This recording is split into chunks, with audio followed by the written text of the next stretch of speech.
Hey everybody, welcome back to the Hobby Lodge. I've never done one of these before, so I'm going to do one because there are some changes coming up, but I thought I would do a Hobby Lodge channel update. Let's jump in. So, what am I going to update you guys on? Well, first of all, I'm going to say thank you to everyone who's got involved with the channel in whatever way they've seen fit. You know, through the obviously subscribing to the channel, liking the videos, leaving comments, which is, to be honest, my best bit because I love getting to the opportunity to talk back to you guys and sharing my thoughts and listening to your own thoughts. But really, yeah, this channel's been around for quite some time, but really, it's only been the last year where I've been putting content out there and I've seen the channel grow. I think we're like 420 subscribers, and hopefully that will continue to grow up. Yeah, you know, we've doubled in size since I really sort of, you know, put stuff on. Actually, more than so. I think we were like 100 or something in September last year or August last year. So really happy with that. And you know, and of course, do I want to get to 1,000, the mythical 1,000? Of course I do. Of course, why wouldn't I? And maybe one day we'll get there. But I do appreciate every single person that subscribes to the videos, presses the like, presses the bell, leaves a comment, all that good stuff, right? It does mean an awful lot. And as someone who's, you know, you do look at it, you do look and go, oh, I've made a subscribe or I've lost one or whatever, you know, it's stuff that does affect you. So it really means a lot for you to take your time and to do that. So thank you very much to everyone who's done that. Also, a big thank you to everyone who's got involved from a collaboration point of view. I've been so lucky to be on podcasts and videos and live streams with other YouTubers in the community. I've done a lot with the retro community, not so much with the miniature side of things, so that's something I'd like to do in future. But certainly I've enjoyed everyone that's had me on their channels. And hopefully I can do more where I bring people onto my own channel. But I love getting involved with people because I've met some great individuals through doing this. Far too many to name now, but you know who you are, and I you know love working with every single one of you, and I've made friends out of this and a community that is very welcoming. Yeah, great times. So yeah, again, thank you very much for that. So what's gone on with the channel? Well, as you know, the Hobby Lodge isn't just a retro video gaming channel or a miniature war gaming channel. It's a bit of everything in the sort of nerdy, geeky world that I'm in, right? You know, we've done 3D printing stuff, we've done board games, we've done miniature painting, we've done modern and retro video gaming, and that's kind of what the channel is. I know I could niche down into certain areas, but the Hobby Lodge is all things in the nerdum universe, right? It's all things. It's toys. I've got turtles just over to my right of me. I've got 3D printers over there. I've got board games up here. I've got miniatures all over the place. I've got video games all over the place. And that's what goes on in the Hobby Lodge. It's me and my family coming together, having a great time with all of this nerdy stuff, and enjoying it. And that's what I want to document within the Hobby Lodge. So yeah, some of that will continue. Now, of course, as my hobby progresses, that will mean that maybe there are things that I want to change. And one of the things I am going to change, certainly in the retro video gaming world, is niching down a little bit. So I know I said at the beginning I don't want to niche, but I think it's natural as I develop in my sort of um, journey into retro video gaming that I will. And the reason for that is because in the beginning I thought I had to collect everything, you know, have full sets, collect every system out there, obscure and mainstream, get all the games and show off massive libraries. But I discovered, and some of you may remember the epiphany I had in probably January this year, when I got the clearly I'm wearing the t-shirt, the Commodore 64. I suddenly realized what I'm passionate about in the retro video gaming world. And for me, it is those systems that I am deeply connected to in my past. You know, I never had a PlayStation 2. So why is it not surprising to me that I don't have a love for all things PlayStation 2? But certainly, you know, the Commodore Amiga, the Commodore 64, the Super Nintendo, early PC games, all of these things are what I feel connected to, and therefore that is when I say niche, I'm actually going to stop chasing the big retro of, you know, have everything, and I'm gonna niche it down into the things that have meaning to me, because ultimately that's what makes me happy.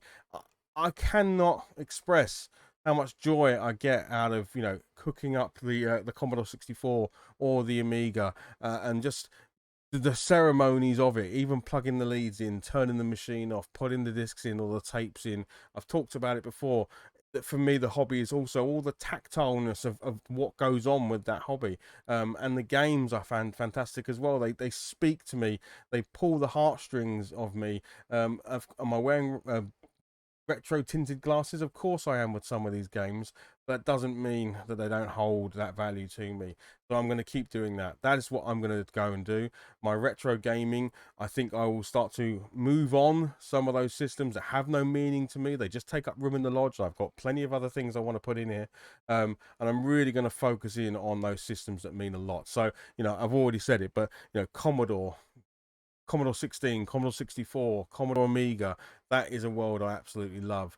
Early PC. I was a huge PC gamer in the 90s and the early noughties, what do you call them? So that's something I will go back to as well. I have built a purpose-built XP machine of my dreams, basically. If, I had all the money in the world in the days of XP, what would you build? And the machine I've got is that. So I really want to go back to some of those games and revisit them, because ultimately I do love a keyboard and mouse. I can't help it. I love playing games in the ways that I used to. The joysticks, the keyboard, the mouse, and all of these things. So that's what I'm going to do. But I can't help it. The Super Nintendo is anyone who's into that knows that that's an amazing console, and it does mean a lot to me as well. It's the Christmas morning Super Nintendo that I can remember, and I'm going to keep collecting for that and keep going back and visiting games I could never get when I was a kid, because you only picked up 1 or 2 games a year. So that's what's going to happen with the future of the retro stuff, and I hope that's something you're interested in and you'll keep following me. Of course, we'll probably still pick up the odd thing every now and then, because I'd be silly to think not. And certainly modern gaming as well. I still love the Switch. I still love the PlayStation 5. We will get a new Xbox in here at some point, even just for things like Game Pass. I think that machine's amazing. So we will be trying those things out as well. But as far as the retro goes, I think we're really going to niche down into those areas. But ultimately, if it comes into the lodge, we will probably talk about it. And then, of course, there's the board gaming, the miniature side of what goes on as well. I have collected thousands upon thousands of miniatures. I've painted thousands of miniatures. I have tens, 20s, 30s, 40s, 100 board games in here as well. And that's something that's gotten a little bit out of control. So again, I'm going to niche that down a little bit more. It is the Warhammer stuff that we love, and it is the more sort of indie skirmish level games. And if you don't know what skirmishing means in the miniature world, it's games that have like 10, 15 miniatures max, but are really nice action packed games. You've seen me paint up tons of Moonstone recently, and that's a game that I want to keep following. So I'm going to be niching down again in the miniature world to those types of games. I don't think we're going to be building and painting massive army games anymore. They take too much time, take up too much room. The rules are super complex. Some of Warhammer's things are those games just require books and books of rules for you to learn. But there are, and Games Workshop do them, some smaller games like Warcry, Kill Team, and then those indie games like Moonstone, Wild West Exodus, those types of games, which can be a much more sensible size to actually paint and play and do. So yeah, a bit of a change there, but ultimately we're going to keep doing what we love, because, and actually, I also want to keep doing the piece where they cross over, right? So video games have become great tabletop games. Dark Souls is one. Dark Souls is a great video game. Oh, I also believe it's a really good tabletop game as well, and I don't think I've shown that to anybody. But back the other way as well, where board games have become video games. I mean, Games Workshop have been doing video games for donkey's years, since the 70s, so they've been taking some of the tabletop games, even the Dungeons and Dragons games, from the physical to the digital, in video game form. So I'll keep looking at those and keep talking about those, because that's again something I really enjoy. It's really great fun to do it. So there's loads more to come out of here. I haven't really got into things like the 3D printing that we have in this room. So I have 2 3D printers, both resin and FDM. I haven't really got into those. I haven't talked about the things you can do with that. So that's something I want to do. And who knows what else may come along. I am very tempted to get an arcade machine in here, because every time I get the opportunity to play on someone in their own games room, as it were, I come away thinking, oh, I really want one. And I don't mean an arcade one-up. I mean a proper old school arcade machine. Oh man, if I had a chip shop arcade with a Street Fighter 2 in it, I think I'd lose my mind.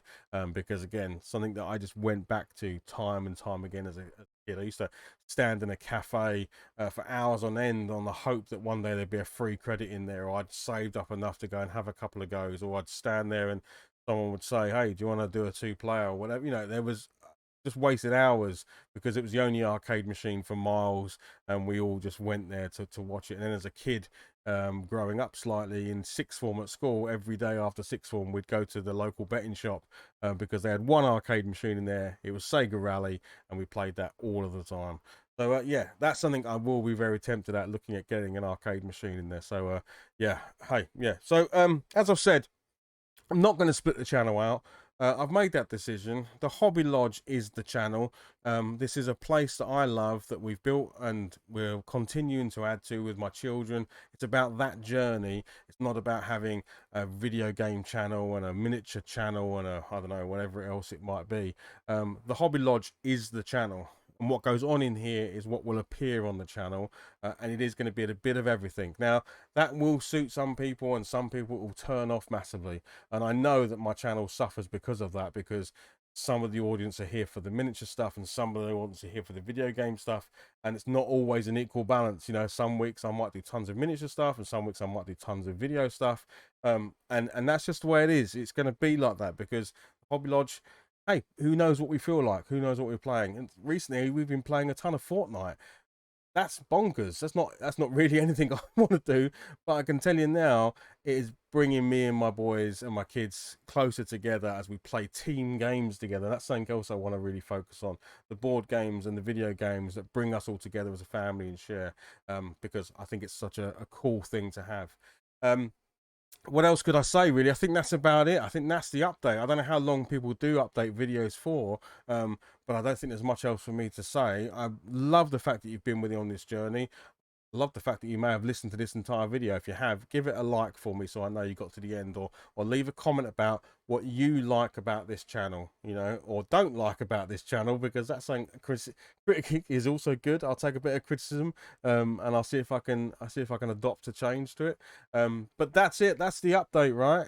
I am going to take a little bit of a break for a couple of weeks away from the channel, just to reset, refresh, re-energize what I want to do. But now I've told you about it, actually me speaking this out loud has made me feel a bit of energy, actually. So who knows what we're coming up next. But certainly new stuff's going to come based on what I've said, and I hope you'll stick around, and if you're up for it, share it, tell people about the channel. I'd love to get more involvement, and if you want to do a collab, I'd love to hear from you as well. But ultimately, yeah, it's just a huge thank you to everyone who's stuck along the road, and I will speak to you all soon. We'll certainly do a video and see those comments soon, and hopefully come back to you soon as well. All right, thanks very much for watching. Give us a like if you've liked it. Otherwise, leave us a comment and I'll speak to you soon. All right, I'm going to go because I'm rambling. Bye bye.